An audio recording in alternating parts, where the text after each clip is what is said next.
Okay, so I wanted to give a little bit of theory on using this thing. So here is the thing about the formant oscillators is it gives you that spectral peak.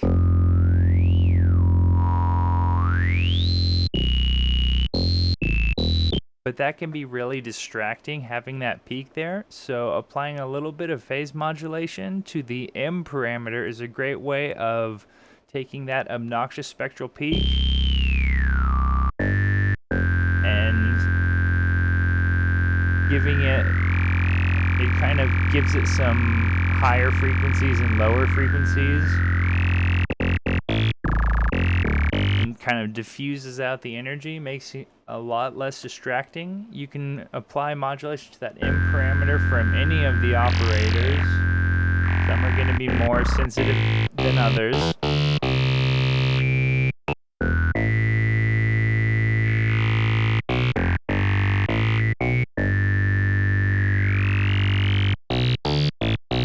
I like that one. That one has a slightly different sound than C.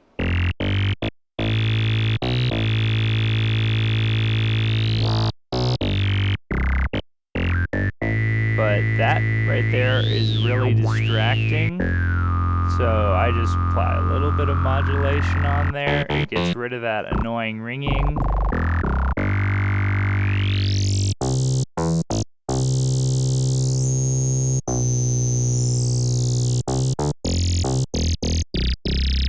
I find that little bit of modulation gets rid of that annoying ringing, which makes parameterizing this a lot simpler when you know how to get rid of that annoying, really ringing resonant spectral peak. Just a little bit of modulation. I think that makes for a lot better sound. I think I will also comment a little bit on some of my snapshots here. So the first snapshot is this example 1. This is the bass tone, and really the next one is going to be me applying this parameter right here. The one after that is going to be me applying this parameter right here. So here's the sound. If you send some, you route some modulator B back to C, it creates this additional harmonics from the crosstalk between them two. That's this guy sending to this guy and it's sending back to this.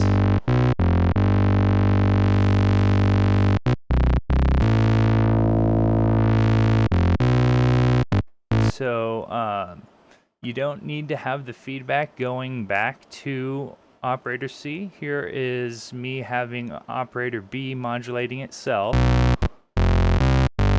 So that's operator C sending to B and then B modulating itself.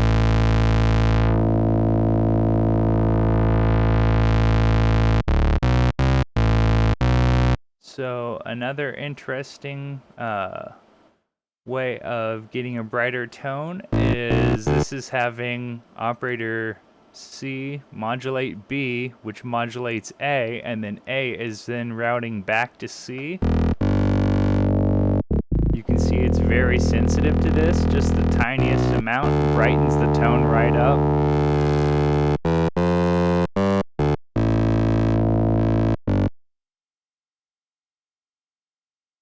I'm not going to want to listen to that.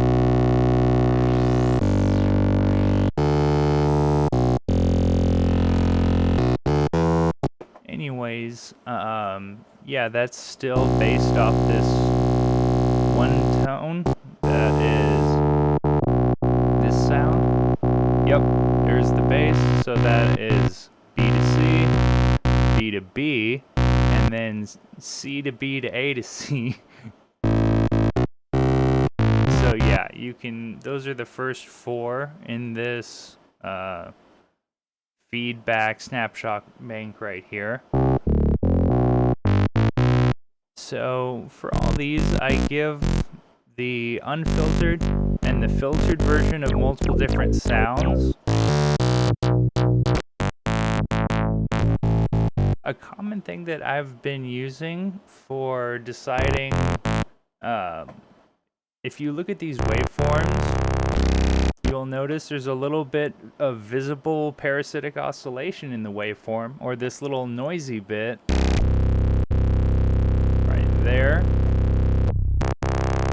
When you have that in the waveform, it gives this nice noisy character to your output spectrum, and when applying feedback, I can apply it until I see that little bit of noise, and then know that it's probably just about right. I will remove this feedback. You'll see the noise instantly go away.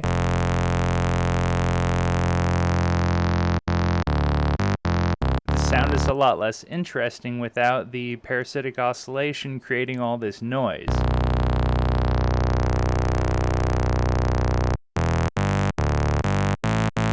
It's a little bit different than that.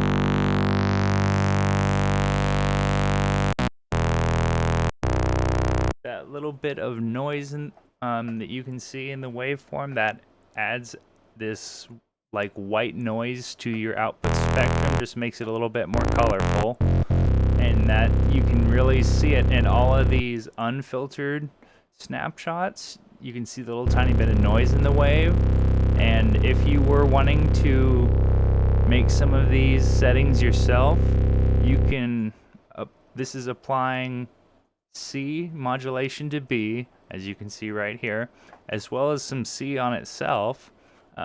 Just that's negligible amount, but this is B routing back to C. So you can apply modulation until you see just the little tiniest bit of noise in your output waveform, and then you'll know that it has that nice noisy character. So yeah, just a little technique that I use. Apply feedback till I see the little bit of noise, and then from that point, maybe walk it back a little bit, maybe a little more modulation. But yeah, you'll see that that's pretty common in these snapshots, but that noise sounds really good when you filter it.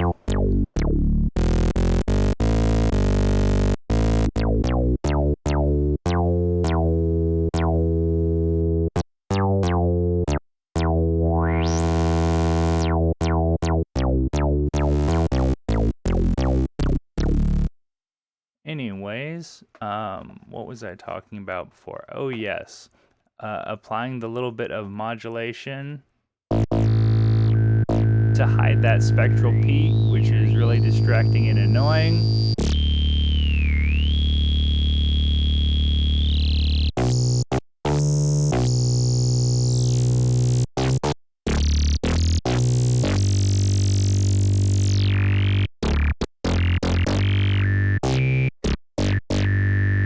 Find that can be really distracting and hard to conceal in a mix, so I've come to appreciate having the multiple ways of applying a little bit of modulation to that spectral peak to get it to give a little bit of a wider character.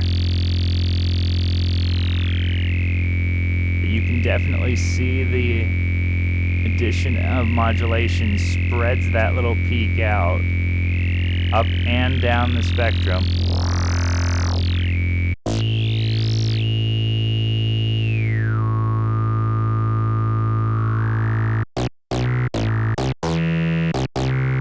But yeah, I hope that was helpful, and I also mentioned that I am applying the feedback until I can see the little tiny bit of parasitic oscillation forming in the output waveform. That is when I'm having, like, for example, operator C modulating operator B and B sending back to C. I can balance it out, because when I can see that, then, you know, check to see how it sounds. If I need to walk it back, I can, but that would obviously be too much noise, so I apply this cross cross feedback until I see just a little tiny bit of noise, and then I know that I will hear that noise in the output spectra. So I hope you find that helpful. Thanks for your continued curiosity about my instrument. This is Evan with Digilogix Audio. Thank you.